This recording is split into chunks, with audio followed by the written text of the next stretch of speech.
Atlas training സൊല്യൂഷൻ്റെ പുതിയൊരു വീഡിയോയിലേക്ക് എല്ലാ പ്രിയപ്പെട്ട കൂട്ടുകാർക്കും സ്വാഗതം. നമ്മളിപ്പോൾ ഈ ക്ലാസ്സിൽ ഡിസ്കസ് ചെയ്യാൻ പോകുന്നത് Kerala SET January 2026 question answer ഡിസ്കഷനാണ്. നമ്മൾ പാർട്ട് 1 ഡിസ്കസ് ചെയ്തു. 10 ചോദ്യങ്ങൾ ഇതിനു മുന്നായിട്ടുള്ള വീഡിയോയിൽ നമ്മൾ ഡിസ്കസ് ചെയ്തു. അടുത്ത പാർട്ടാണ് നമ്മളിപ്പോൾ ഡിസ്കസ് ചെയ്യാൻ പോകുന്നത്. 11 മുതൽ 20ാമത്തെ ചോദ്യം വരെയാണ് നമ്മൾ ഈ ഒരു വീഡിയോയിൽ ക്ലാസ്സിൽ നമ്മൾ ഡിസ്കസ് ചെയ്യാൻ പോകുന്നത്. 11ാമത്തെ ചോദ്യത്തിലേക്ക് കടക്കാം. Identify the 4 government-owned minting facilities coming under the Security Printing and Minting Corporation of India from the group given below. തന്നിരിക്കുന്ന കൂട്ടത്തിലെ ഏതൊക്കെയാണ് സെക്യൂരിറ്റീസ് പ്രിന്റിംഗ് ആൻഡ് മിന്റിംഗ് കോർപ്പറേഷന്റെ അധീനതയിൽ വരുന്ന ഗവൺമെന്റ് ഓൺഡ് ആയിട്ടുള്ള നാണയ നിർമ്മാണ കേന്ദ്രങ്ങൾ ഏതൊക്കെയാണെന്നാണ് കണ്ടുപിടിക്കേണ്ടത്. Securities printing and minting corporation കീഴിൽ വരുന്ന ഗവൺമെന്റ് ഓണേഡ് ആയിട്ടുള്ള നാണയ നിർമ്മാണ കേന്ദ്രങ്ങൾ ഇവയിൽ ഏതൊക്കെയാണെന്നാണ് ചോദ്യം. ഉത്തരം തന്നിട്ടുണ്ട്. കൊൽക്കത്ത, മുംബൈ, നോയിഡ, ഹൈദരാബാദ്. ഈ 4 കേന്ദ്രങ്ങളിലാണ് നമ്മളുടെ ഗവൺമെന്റിന്റെ നാണയ നിർമ്മാണ കേന്ദ്രങ്ങളുള്ളത്. നോക്കാം, എക്സ്പ്ലനേഷനിലേക്ക് പോകാം. ഇതാണ് അതിന്റെ ലോഗോ വരുന്നത്. Security printing and minting corporation of India limited. ശ്രദ്ധിക്കുക.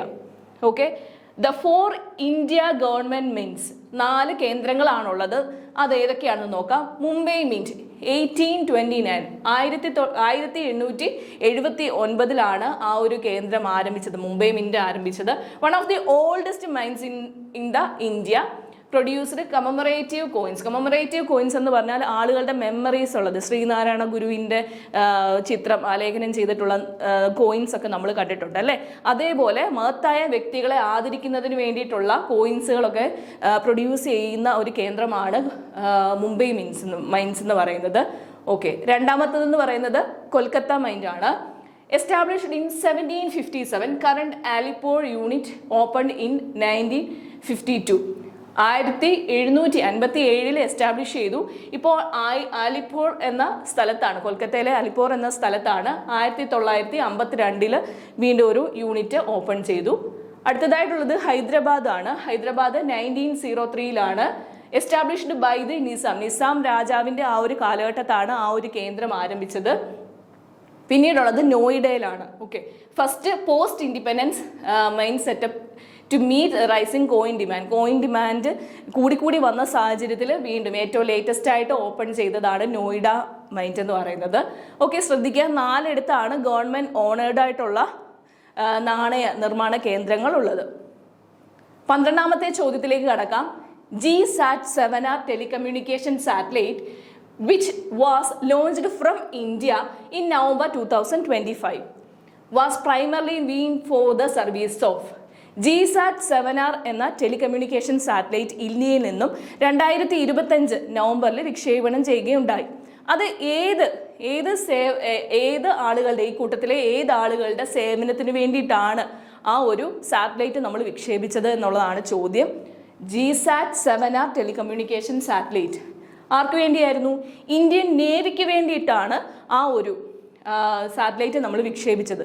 ഓക്കെ, നോക്കാം, ഡീറ്റെയിൽ നോക്കാം. എക്സ്പ്ലനേഷനിലേക്ക് നമുക്ക് കടക്കാം. The GSAT-7R also known as CMS-03. GSAT-7Rനെ എന്ത് പേരിലും അറിയപ്പെടും? CMS-03 എന്ന പേരിലും ആ ഒരു സാറ്റലൈറ്റിനെ അറിയപ്പെടുന്നു. Telecommunication satellite was successfully launched by ISRO on November 2, 2025. 2025 November 2 ISROയിൽ നിന്ന് ആ ഒരു സാറ്റലൈറ്റ് വിക്ഷേപണം ചെയ്തത്. Using the LV-M3-M5 rocket called Baahubali എന്ന വിളിപ്പേരുള്ള ആ ഒരു റോക്കറ്റിലാണ് ആ ഒരു സാറ്റലൈറ്റ് നമ്മൾ വിക്ഷേപണം ചെയ്തത്. ISROയിൽ നിന്ന് November 2, 2025 വിക്ഷേപണം ചെയ്തത്. ഓർക്കുക, ആർക്ക് വേണ്ടിയാണ്? ഇന്ത്യൻ നേവിക്ക് വേണ്ടിയാണ്. ഓക്കെ, എന്തായിരുന്നു അതിന്റെ പ്രധാന പർപ്പസ്, ലക്ഷ്യം എന്തായിരുന്നു? It is a dedicated military communication satellite designed specifically to enhance the Indian navy's maritime domain awareness and secured communication capabilities. സമുദ്രവുമായി ബന്ധപ്പെട്ട അവയർനെസ് കൂട്ടാൻ വേണ്ടിയും അതേപോലെ സെക്യൂർ ആയിട്ടുള്ള ഒരു കമ്മ്യൂണിക്കേഷനും ഉണ്ടാവാൻ വേണ്ടിയിട്ടാണ് ഈ ഒരു സാറ്റലൈറ്റ് അവർ വിക്ഷേപണം ചെയ്തത്. ഇന്ത്യൻ നേവി ആ ഒരു സർവീസ് സേവനങ്ങൾക്ക് വേണ്ടിയിട്ടാണ്. ഇന്ത്യൻ സമുദ്ര ആ ഒരു അവയർനെസ്സിന് വേണ്ടി, മാരിടൈം ഡൊമൈൻ അവയർനെസ്സിന് വേണ്ടിയും അതേപോലെ സെക്യൂർ ആയിട്ടുള്ള ഒരു കമ്മ്യൂണിക്കേഷൻ കേപ്പബിലിറ്റിക്കും വേണ്ടിയാണ് അവർ ആ ഒരു സാറ്റലൈറ്റ് വിക്ഷേപണം ചെയ്തതെന്ന് ഓർക്കുക. GSAT എന്തായിരുന്നു പേര്? GSAT 7R, also known as CMS-03. ഈ പേരുകളൊക്കെ നോട്ട് ചെയ്ത് വെക്കുക. ബാഹുബലി എന്നറിയപ്പെടുന്ന വിളിപ്പേരുള്ള LVM-3M5 എന്ന റോക്കറ്റാണ് വിക്ഷേപണം ചെയ്തത് എന്നും കൂടി ഓർക്കുക. അടുത്ത ചോദ്യത്തിലേക്ക് കടക്കാം. 13ാമത്തെ ചോദ്യമാണ്. Spot out the common factor connecting Emanuel Lasker, Ding Liren and William Steinitz. ഈ 3 പേരുമായി കണക്ട് ചെയ്യുന്ന ഒരു കോമൺ ഫാക്ടർ ഏതാണെന്നാണ് ചോദ്യം. ആരൊക്കെയാണ്? Emanuel Lasker, Ding Liren, William Steinitz. ഇവർ 3 പേരും ഫോർമർ വേൾഡ് ചെസ് ചാമ്പ്യൻസ് ആണ്. ചെസ് ചാമ്പ്യൻസ് ആണ് ഇവർ 3 പേരും. ഇവരെ കണക്ട് ചെയ്യുന്ന ആ കോമൺ ഫാക്ടർ എന്താണ്? ഇവരെല്ലാവരും ഫോമറായിട്ടുള്ള ചെസ് ചാമ്പ്യൻസ് ആണ്. എക്സ്പ്ലനേഷൻ അതിന് ആവശ്യമുണ്ടെന്ന് തോന്നുന്നില്ല. 14ാമത്തെ ചോദ്യം.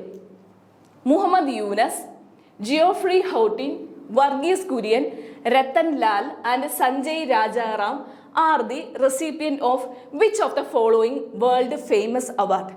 ഈ 4 പേര്, മുഹമ്മദ് യൂനസ്, ജിയോഫ്രി ഹൗട്ടിൻ, വർഗീസ് കുര്യൻ, മലയാളിയായ വർഗീസ് കുര്യൻ, രത്തൻ ലാൽ ആൻഡ് സഞ്ജയ് രാജാറാം, ഇവർക്ക് എല്ലാവർക്കും ഏത് വേൾഡ് ഫേമസ് ആയിട്ടുള്ള പുരസ്കാരം, അവാർഡാണ് ലഭിച്ചതെന്ന് ചോദ്യം നോക്കാം. വേൾഡ് ഫുഡ് പ്രൈസ് ആണ്. വേൾഡ് ഫുഡ് പ്രൈസ് ആണ് ഈ 4 പേർക്കും ലഭിച്ചത്. എന്താണ് വേൾഡ് ഫുഡ് പ്രൈസ് എന്നല്ലേ? ആർക്കാണ് ഇത് കിട്ടുന്നത്? എന്ത് പ്രത്യേകതയുള്ള വ്യക്തികൾക്കാണ് ഈ ഒരു വേൾഡ് ഫുഡ് പ്രൈസ് ലഭിക്കുന്നതെന്ന് എക്സ്പ്ലനേഷനിൽ കൂടി നോക്കാം. All the listed personalities are recipients of the prestigious World Food Prize, which honors contribution to improving the quality, quantity or availability of food in the world. ലോകത്തിലെ പ്രശസ്തമായ ഒരു അവാർഡാണ് വേൾഡ് ഫുഡ് പ്രൈസ് എന്ന് പറയുന്നത്. ഇത് ലഭിക്കുന്നത് ആർക്കാണ്? ഏറ്റവും കൂടുതൽ കോൺട്രിബ്യൂഷൻസ് ഫുഡിൻ്റെ ക്വാളിറ്റിയിലും ക്വാണ്ടിറ്റിയിലും അവ എത്തപ്പെടുന്നതിലുമുള്ള ആ ഒരു മേഖലയിൽ നൽകിയ പ്രയോജനങ്ങൾക്കാണ് ആ ഒരു വേൾഡ് ഫുഡ് പ്രൈസ് നൽകുന്നത്. ആർക്കൊക്കെയാണ്? മുഹമ്മദ് യൂനസ്, ജിയോഫ്രി ഹൗട്ടി, വർഗീസ് കുര്യൻ, രത്തൻ ലാൽ, സഞ്ജയ രാജാറാം. ഇവർക്കൊക്കെയാണ് ആ ഒരു സിഗ്നിഫിക്കൻറ്റ് കോൺട്രിബ്യൂഷൻ അഗ്രികൾച്ചർ അല്ലെ ഫുഡ് മേഖലയിലൊക്കെ നൽകിയതിന് ആ ഒരു അവാർഡ് ലഭിച്ചത്. ഓർത്തു വെക്കുക. അടുത്തതൊരു മാച്ച് ദ ഫോളോയിങ് ക്വസ്റ്റ്യൻ ആണ്. Match the component of the human blood with their function. Human ബ്ലഡിനകത്തിലെ ഓരോ കോമ്പോണൻ്റ് ആണ് ലിസ്റ്റ് 1 നൽകിയിരിക്കുന്നത്. Erythrocytes, leucocytes, platelets, haemoglobin. Okay, അതിൻ്റെ ഫങ്ഷൻസ് ആണ് ലിസ്റ്റ് 2 നൽകിയിരിക്കുന്നത്. എട്രോസൈറ്റ്സിൻ്റെ ഫങ്ഷൻ ഏതാണെന്നും അതേപോലെ ല്യൂക്കോസൈറ്റ്സ്, പ്ലേറ്റ്ലെറ്റ്സിൻ്റെയും ഹീമോഗ്ലോബിൻ്റെയും ഫങ്ഷൻ ഏതാണെന്ന് നമുക്ക് എക്സ്പ്ലനേഷനിൽ കൂടി പഠിക്കാം. എക്സ്പ്ലനേഷൻ തന്നിട്ടുണ്ട്. എട്രോസൈറ്റ്സ് എന്ന് പറയുന്നത് maintaining the acid base balance of the blood. ബ്ലഡിൻ്റെ ആസിഡ് ബേസ് pH മൂല്യം ആ ഒരു മെയിൻറ്റെയിൻ ചെയ്യുന്നതിൽ പ്രത്യേക ഒരു ഫംഗ്ഷനാണ് എട്രോസൈറ്റ് ചെയ്യുന്നത്. എട്രോസൈറ്റ് RBCയിലെ ഒരു കമ്പോണൻ്റ് ആണ്. Contain haemoglobin which acts as a buffer. ഒരു ബഫറായിട്ട് ബ്ലഡിൽ ആക്ട് ചെയ്യുന്ന ഒരു കോമ്പോണൻ്റ് ആണ്. It helps regulate the blood pH by binding hydrogen ions. Hydrogen അയോൺസുമായി ബൈൻഡ് ചെയ്ത് ബ്ലഡിലെ pH വാല്യൂ റെഗുലേറ്റ് ചെയ്യാൻ സഹായിക്കുന്നു. It maintain acid base balance. എട്രോസൈറ്റ്സിൻ്റെ ഉത്തരം എന്ന് പറയുന്നത് acid, maintaining acid base balance in the blood എന്നാണ് ആ മാച്ച് ദ ഫോളോയിങ്ങിലെ ഉത്തരമായിട്ട് വരുന്നത്. അടുത്തത് ല്യൂക്കോസൈറ്റ്സ് എന്താണ്? Fighting infections and other disease. ബ്ലഡിൽ കടന്നുകൂടിയിരിക്കുന്ന ഇൻഫെക്ഷൻസ് ആയിട്ട് പതോജൻസിനെയൊക്കെ ഫൈറ്റ് ചെയ്ത് ഡിസീസിൽ നിന്ന് നമ്മളെ ഹെൽപ്പ് ചെയ്യുന്ന ഒരു കോമ്പോണൻ്റ് ആണ് ല്യൂക്കോസൈറ്റ്സ് എന്ന് പറയുന്നത്. Leukocytes are the part of the immune system. They protect the body by destroying the pathogens like bacteria and other diseases. വൈറസിൽ നിന്ന് നമ്മളെ പ്രൊട്ടക്റ്റ് ചെയ്യുന്ന ഒരു WBCയുടെ കോമ്പോണൻ്റ് ആണ് എന്ത്? ല്യൂക്കോസൈറ്റ് എന്ന് പറയുന്നത്. ഓക്കെ, മൂന്നാമതായിട്ട് വരുന്നത് പ്ലേറ്റ്ലെറ്റ്സ് ആണ്. എന്താണ് platelet? Helping the blood to clot. ബ്ലഡിനെ ക്ലോട്ട് ചെയ്യാൻ സഹായിക്കുന്ന ഒരു കോമ്പോണൻ്റ് ആണ് എന്ത്? പ്ലേറ്റ്ലെറ്റ് എന്ന് പറയുന്നത്. Platelets are essential for blood clotting. They form plugs at the injury sites and prevent excessive bleeding. ഒരു പ്ലഗ് ഫോം ചെയ്ത് എക്സസീവ് ബ്ലീഡിങ്ങിനെ കൺട്രോൾ ചെയ്യുന്ന ഒരു കോമ്പണൻ്റ് ആണ് എന്ത്? പ്ലേറ്റ്ലെറ്റ് എന്ന് പറയുന്നത്. അവസാനത്തെ ഓപ്ഷൻ എന്ന് പറയുന്നത് ഹീമോഗ്ലോബിൻ ആണ്. Haemoglobin carrying oxygen from lungs to the rest of the body. മറ്റ് ശരീരഭാഗങ്ങളിലേക്ക് നമ്മുടെ ഓക്സിജനെ ക്യാരി ചെയ്ത് കൊണ്ടുപോകുന്ന ഒരു കോമ്പണൻ്റ് ആണ് എന്ത്? Haemoglobin. Haemoglobin is A protein in RBCs that binds oxygen in the lungs. It transports oxygen to tissues and help carry carbon dioxide to the lungs. Okay, മനസ്സിലായി എന്ന് വിശ്വസിക്കുന്നു. ഓക്സിജനെ ടിഷ്യൂവിലേക്ക് എത്തുകയും കാർബൺ ഡയോക്സൈഡിനെ തിരിച്ച് ലങ്സിലേക്ക് എത്തിക്കുകയും ചെയ്യുന്ന ഒരു പ്രക്രിയയാണ് ഹീമോഗ്ലോബിൻ ചെയ്യുന്നത്. 16ാമത്തെ ചോദ്യത്തിലേക്ക് കടക്കാം. Which of the following state holds the largest gold reserve in India? ഏറ്റവും കൂടുതൽ ഗോൾഡ് റിസർവ് ഇന്ത്യയിലെ ഏത് സംസ്ഥാനത്താണ്, സ്റ്റേറ്റിലാണെന്നാണ് ചോദ്യം വരുന്നത്. Options: A Bihar, Karnataka, Rajasthan, Himachal Pradesh. ഈ ഒരു ക്വസ്റ്റ്യനകത്തിൽ ബീഹാറും കർണാടകയും തമ്മിൽ ചില സാമ്യമുണ്ട്. ഏറ്റവും കൂടുതൽ ഗോൾഡ് റിസർവ് ബീഹാറിലാണുള്ളത്, പക്ഷേ ഏറ്റവും കൂടുതൽ ഗോൾഡ് നമ്മൾ പ്രൊഡ്യൂസ് ചെയ്യുന്നത് കർണാടകയിലാണ്. ആ ഒരു ക്വസ്റ്റ്യൻസ് തമ്മിൽ ചിലപ്പോൾ മാറിപ്പോവാനുള്ളൊരു സാധ്യതയുണ്ട്. ഓപ്ഷൻസ് നമുക്ക് നോക്കാം, എക്സ്പ്ലനേഷൻ നോക്കാം. Bihar's Jamui district has been identified the highest significant gold deposit making the top terms of reserve. ബീഹാറിലെ ജാമുയി എന്ന് പറയുന്ന ഡിസ്ട്രിക്റ്റിലാണ് ഏറ്റവും കൂടുതൽ ഗോൾഡ് റിസർവുകൾ ഉള്ളത്. Okay, Karnataka has been only significant gold producing state in India. കർണാടകയിലാണ് ഏറ്റവും കൂടുതൽ ഗോൾഡ് പ്രൊഡ്യൂസ് ചെയ്യുന്ന സ്റ്റേറ്റ് എന്ന് പറയുന്നത്. ഏതൊക്കെയാണ് മറ്റ് ഗോൾഡ് മൈൻസ് ഏതൊക്കെയാണെന്ന് നോക്കാം. കോലാർ ഗോൾഡ് ഫീൽഡ്സ് ഇപ്പോൾ ക്ലോസ്ഡ് ആയിട്ടുള്ള ഒരു ഗോൾഡ് ഫീൽഡാണ്. ഏറ്റവും പ്രശസ്തമായ ഒരു ഹിസ്റ്റോറിക്കലി ഇമ്പോർട്ടൻ്റ് ആയിട്ടുള്ള ഒരു ഗോൾഡ് ഫീൽഡായിരുന്നു കോലാർ ഗോൾഡ് ഫീൽഡ് എന്ന് പറയുന്നത്. അടുത്തതായിട്ട് ഹട്ടി ഗോൾഡ് മൈൻ, ഇപ്പോഴും ഓപ്പറേഷനാണ്. അത് കർണാടക സ്റ്റേറ്റിലാണ് ഈ ഹട്ടി ഗോൾഡ് മൈൻ എന്ന് പറയുന്നത്. അവിടുന്നും ഏറ്റവും കൂടുതൽ ഗോൾഡ് പ്രൊഡ്യൂസ് ചെയ്യുന്ന ഒരു സ്ഥലമാണ്. അടുത്തത് 17ാമത്തെ ചോദ്യത്തിലേക്ക് കടക്കാം. Identify the correct statement about sudoku, a popular number game. Sudoku game കളിച്ചിട്ടുള്ളവരായിരിക്കും നമ്മളെല്ലാവരും അല്ലേ? ചിത്രം കണ്ടാൽ മനസ്സിലാവുമായിരിക്കും. ഇതാണ് സുഡോക്കോ ഗെയിം. ഈ സുഡോക്കോ ഗെയിമിനെ സംബന്ധിച്ച് കുറച്ച് സ്റ്റേറ്റ്മെന്റ്സ് ആണ് തന്നിരിക്കുന്നത്. അതിൽ ഏതാണ് കറക്റ്റ് എന്നതാണ് ചോദ്യം. ഒന്നാമത്തെ, sudoku originated in Japan. 2, the game known as Latin squares is the precursor of the sudoku. Sudoku is helpful in sharpening the cognitive skill. Sudoku consists of 10 into 10 grid with numbers appearing in some of the squares. ഇതിനകത്തിൽ ഈ 4 സെന്റൻസിനകത്തിൽ ഏതൊക്കെയാണ് correct എന്നാണ് ചോദ്യം. Second സെന്റൻസും third സെന്റൻസും ആണ് correct. നോക്കാം, second sentence എന്താണ്? The game known as Latin squares is the precursor of to sudoku. സുഡോക്കോയ്ക്ക് മുന്നായിട്ടുള്ളത് Latin squares ആയിരുന്നു. അതിനാണ് പിന്നീടാണ് ഈ സുഡോക്കോ എന്ന ഗെയിമിലേക്ക് ട്രാൻസ്ഫോം ചെയ്തത്. Sudoku is helpful for sharpening the cognitive skill. Cognitive അല്ലെ മെമ്മറി സ്കില്ലൊക്കെ ഷാർപ്പൻ ചെയ്യാൻ ഈ സുഡോക്കോ ഗെയിം നമ്മളെ സഹായിക്കുന്നുണ്ട്. ഇത് രണ്ടാണ് കറക്റ്റ് ആയിട്ടുള്ള ഉത്തരങ്ങൾ എന്ന് പറയുന്നത്. നോക്കാം. Sudoku first developed in the USA ഫസ്റ്റായിട്ട് ഈ ഒരു ഗെയിം ഡെവലപ്പ് ചെയ്തത് by Howard Garns as number place എന്ന പേരിൽ ഹൊവാർഡ് ഗ്രാൻസ് ആണ് ഈ ഒരു സുഡോക്കോ ഫസ്റ്റായിട്ട് ഡെവലപ്പ് ചെയ്തത് USA. Okay, sudoku is based on the mathematical concept of Latin squares which each numbers appears once in each row and column. ഒരു കോളത്തിലും ഒരു റോയിലും ഒരു തവണ മാത്രമേ ഒരു നമ്പർ 1 മുതൽ 9 വരെയുള്ള നമ്പറിൽ ഒരു തവണ മാത്രമേ അത് അപ്പിയർ ചെയ്യാൻ പാടുള്ളൂ. Playing Sudoku improves logical thinking, memory, concentration and problem solving skill. Memory കൂട്ടാനും അതേപോലെ ലോജിക്കൽ തിങ്കിനും ക്രിറ്റിക്കലായിട്ട് കോൺസെൻട്രേറ്റ് വരാനും പ്രോബ്ലം സോൾവിങ് ആയിട്ടുള്ളൊരു സ്കില്ലും ഒക്കെ ഡെവലപ്പ് ചെയ്യാൻ ഈ ഒരു ഗെയിം സഹായിക്കും. Standard Sudoku uses A 9x9 grid. 9x9 grid ആണുള്ളത്. 9 കോളം 9 റോ അങ്ങനെയാണ്. 9x9 ആയിട്ടുള്ള ഒരു ഗ്രിഡാണ് വരുന്നത്. ഒരു തവണ ഒരു നമ്പർ വരാൻ പാടുള്ളൂ. 2 തവണ ഇവിടെ വരാനോ അല്ലെ 2 തവണ ഇവിടെ കൂട്ടിമുട്ടാൻ പാടില്ല. അതാണ് ആ ഒരു ഗെയിമിൻ്റെ റൂൾ എന്ന് പറയുന്നത്. 18ാമത്തെ ചോദ്യം, identify the incorrect statement about the famous film award. ഈ തന്നിരിക്കുന്ന ഫിലിം അവാർഡ്സിന്റെ കുറച്ച് സ്റ്റേറ്റ്മെന്റ് ആണ്. ഇതിനകത്ത് തെറ്റായിട്ടുള്ള ഏതൊക്കെ സ്റ്റേറ്റ്മെന്റ് ആണെന്ന് കണ്ടുപിടിക്കാം. 1. Oscar awards are presented by the Academy of Motion Picture Arts and Science. Oscar award present ചെയ്യുന്നത് ആരാണ്? Academy of Motion Pictures of Arts and Science എന്നാണ് ഒന്നാമത്തെ statement. BAFTA awards are given to honour the best film produced in Europe. BAFTA award യൂറോപ്പിലെ ചിത്രങ്ങൾക്ക് നൽകുന്ന അവാർഡാണെന്നാണ് പറയുന്നത്. 3ാമത്തെ ചോദ്യം, the top most film honour in the France is the Cesar award. Cesar അവാർഡാണ് ഫ്രാൻസിലെ ഏറ്റവും വലിയ അവാർഡ്. ഓണർ നൽകുന്നത് സീസർ അവാർഡ് എന്നാണ് പറയുന്നത്. 4ാമത്തേത്, the International Film Festival of India held every year in Thiruvananthapuram. തിരുവനന്തപുരത്താണ് ഇന്റർനാഷണൽ ഫിലിം ഫെസ്റ്റിവൽ ഇന്ത്യയിൽ നടക്കുന്നതെന്നാണ് അടുത്തത്. ഏതൊക്കെയാണ് തെറ്റായിട്ടുള്ളത്? 2ഉം 4ാമത്തെ ഓപ്ഷൻസ് ആണ്. എന്താണ് 2ാമത്തെ options? BAFTA award is given to honour the best film produced in Europe. യൂറോപ്പിലെ ചിത്രങ്ങൾക്ക് നൽകുന്ന അവാർഡാണ് ബാഫ്ത എന്ന് പറഞ്ഞിരിക്കുന്നത്. അത് തെറ്റാണ്. തിരുവനന്തപുരത്താണ് ഇന്റർനാഷണൽ ഫിലിം ഫെസ്റ്റിവൽ നടക്കുന്നതെന്നാണ് അടുത്തത്. അതും തെറ്റാണ്.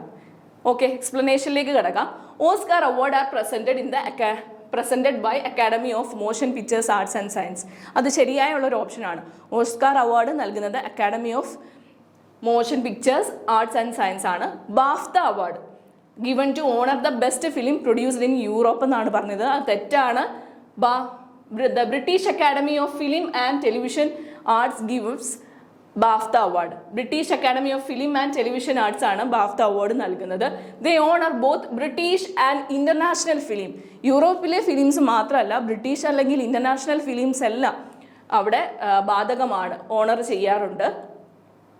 The top most film honour in France is Cesar award. Cesar അവാർഡാണ് ഫ്രാൻസിലെ ഏറ്റവും വലിയ ഓണർ ഫിലിം ഫീൽഡിൽ നൽകുന്നത് സീസർ അവാർഡാണ്. കറക്റ്റാണ്.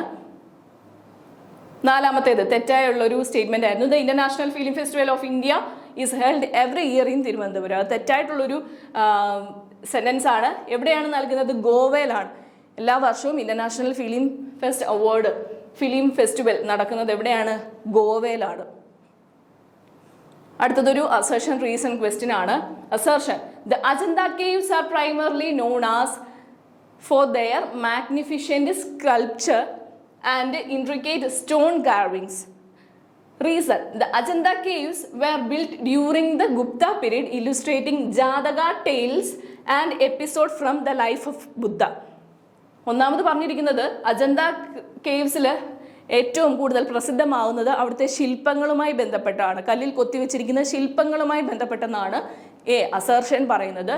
റീസൺ എന്താണ് പറയുന്നത്? അജന്ത കേവ്സ് ബിൽഡ് ചെയ്തത് ഗുപ്ത പീരീഡ് ആണ്.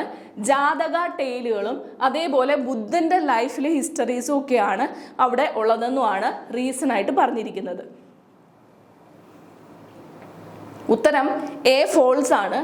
പക്ഷേ but R is true. R true ആണെന്നാണ് പറഞ്ഞത്. എക്സ്പ്ലനേഷൻ നോക്കാം. Okay, the Ajanta caves are primarily famous for their paintings. Mural പെയിന്റിങ്ങിലാണ് ആ ഒരു അജന്ത കേവ്സ് ഒരുപാട് പ്രസിദ്ധമായത്.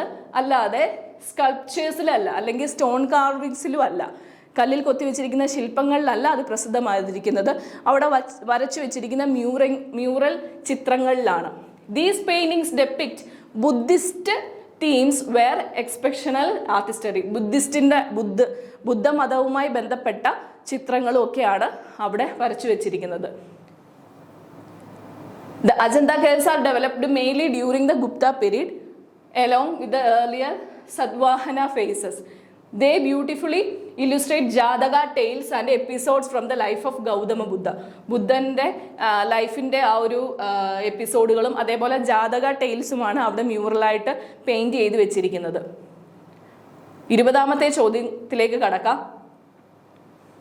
From the following, identify the international organization which are not a part of United Nations.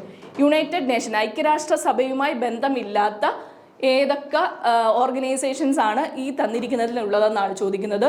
ഒന്നാമതായിട്ട് 4 options ആണുള്ളത്. ഒന്നാമതായിട്ട് യൂണിവേഴ്സൽ പോസ്റ്റൽ യൂണിയൻ, രണ്ടാമത് International organisation for Standardization, 3 Amnesty International, 4 World Intellectual Property Organization. ഇവയിൽ ഏതാണ് ഐക്യരാഷ്ട്രസഭയിലെ ഓർഗനൈസേഷൻ അല്ലാത്തതെന്നാണ് ചോദ്യം.